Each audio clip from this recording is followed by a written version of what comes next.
Hi, this is Nick with Nick's TV Repair. Today we're going to be going over a Samsung LN40C630K1FXZA model TV.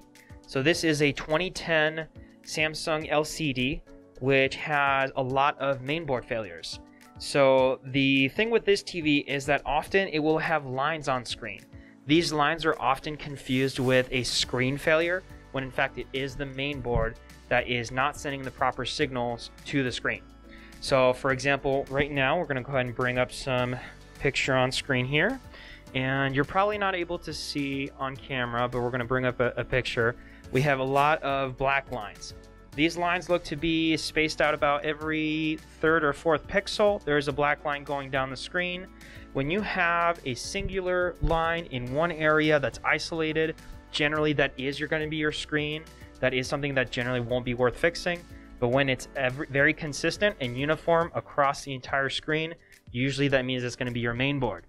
So one thing you can do to quickly verify is actually put pressure on your main board. When you do that, like I am right now, I'm just putting pressure on the ports, such as the components, the antenna. This is causing little movements on the board, and it is changing the lines. We're getting some white lines, sometimes some yellow lines, red lines, black lines, and essentially this confirms that our main board is causing this issue. As well, with the main board, with this model, we also see a lot of HDMI problems. So often the HDMI ports physically will come off the board, or will display a no signal on screen even though something's plugged in. Alternatively, you can also have mainboard issues where the TV won't actually display anything on screen.